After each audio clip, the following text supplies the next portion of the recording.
अस्सलामुअलैकुम नाज़रीन, मैं हूं मोहम्मद अब्दुल मुकीत। आप देख रहे हैं मेंटी न्यूज़। हल्के पार्लिमान महबूब नगर से बीजेपी उम्मीदवार डीके अरुणा ने अपना पर्चा नामजदगी दाखिल किया।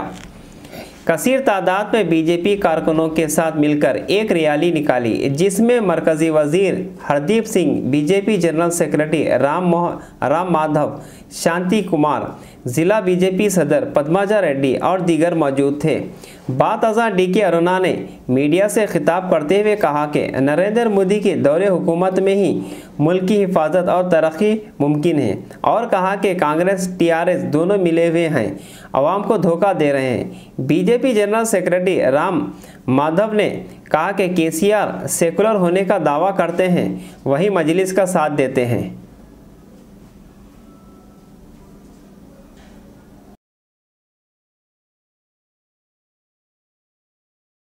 జన్మభూమి కోట్లాది భారత ప్రజల యొక్క మనోభావాలతో ముడిపడి ఉన్నటువంటి విషయం, సెంటిమెంట్స్తో ముడిపడి ఉన్నటువంటి విషయం. అది ఎన్నికల అంశం కాదు.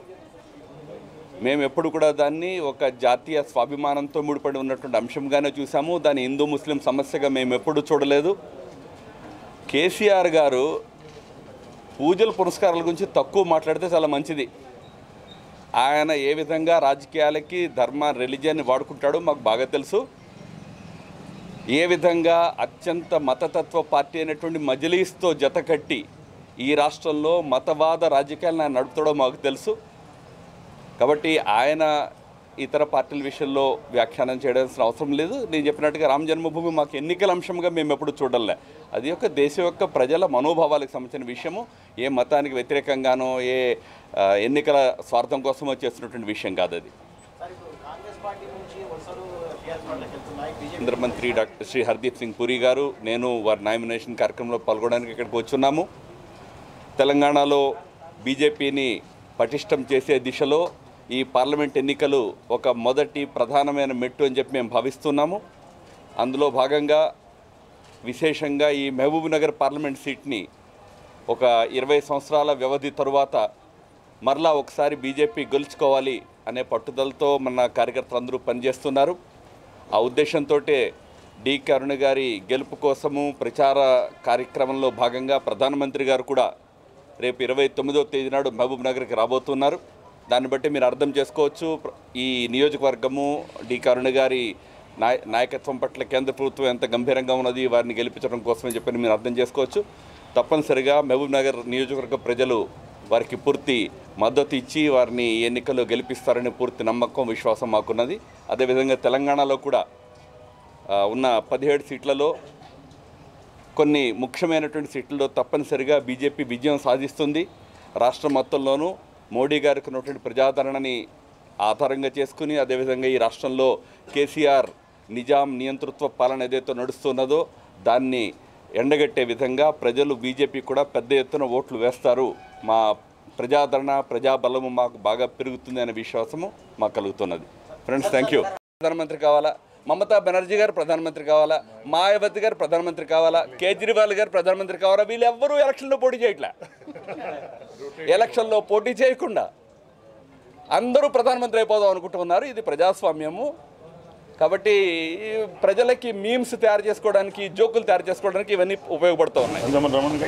మహబూబ్ నగర్ పార్లమెంటరీ స్థానానికి బీజేపీ పార్టీ తరఫున నామినేషన్ సబ్మిట్ చేసి రావడం జరిగింది. దేశవ్యాప్తంగా ఈరోజు మోడీ గారి నాయకత్వాన్ని దేశ ప్రజలు కోరుకుంటున్నారు. అదేవిధంగా ఈ దేశానికి ఈరోజు మోడీ నాయకత్వం అత్యవసరము. ఈ దేశ రక్షణ కోసమే కానీ, ఈ దేశ సమగ్రత కోసమే కానీ, ఈ దేశ భద్రత కోసమే కానీ, ఈ దేశ యువత కోసమే కానీ, ఈ దేశ మహిళల కోసమే కానీ, ఈ దేశం రైతుల కోసమే కానీ, ఈ దేశంలో ఉన్నటువంటి అన్ని వర్గాల యొక్క ఆకాంక్ష మోడీ గారు ఈరోజు మళ్ళీ ప్రధానమంత్రి కావాలని ఈరోజు మహబూబ్ నగర్ పార్లమెంటరీ స్థానం నుంచి బీజేపీ పార్టీ తెలంగాణ రాష్ట్రంలో తప్పకుండా విజయం సాధిస్తుందని 1999లో ఇక్కడి నుంచి బీజేపీ పార్టీ గెలిచిన నేపథ్యం ఉంది. మళ్ళీ 20 సంవత్సరాల తర్వాత మహబూబ్నగర్ పార్లమెంటు స్థానాన్ని బీజేపీ పార్టీ మోడీ నాయకత్వాన్ని కోరుకుంటూ ఇక్కడ విజయం సాధిస్తుందని చెప్పి విశ్వాసాన్ని వ్యక్తం చేస్తున్నాను.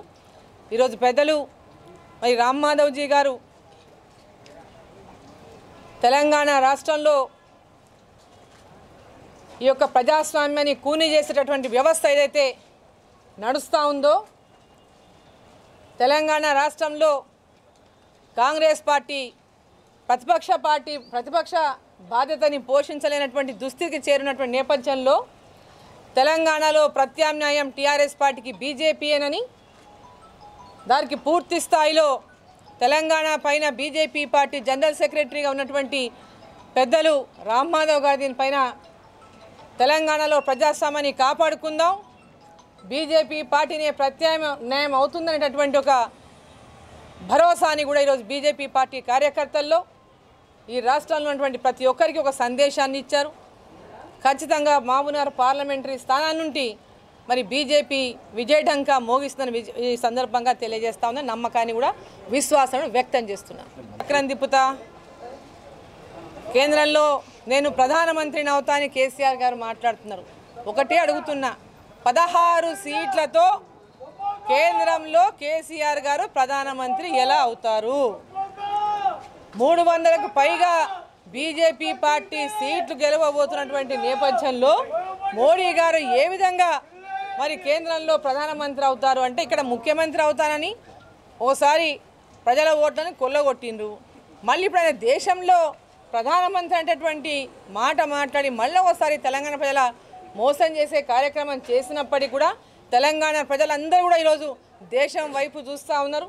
ఈ ఎన్నికలు కేంద్రానికి సంబంధించినటువంటి ఎన్నికలు, కేంద్రంలో ఏ ప్రభుత్వం రావాలని ప్రజలు కోరుకునేటటువంటి ఎన్నికలు. కాబట్టి ఈరోజు పోటీ అనేది దేశంలో ఎవరు నాయకత్వం కావాలి అనేటటువంటి ఆ సందర్భంలో ఇక్కడ పోటీ ఎవరు మిగలరు. నరేంద్ర మోడీకి ఎదురుగా నరేంద్ర మోడీనే ఈ దేశంలో కాబోయే ప్రధానమంత్రి, ఈ దేశంలో రాబోయే పార్టీ బీజేపీనే, దానికి ప్రత్యామ్నాయం అంటూ ఏ పార్టీ లేదు ఈ దేశంలో అని చెప్పి తెలియజేస్తాను.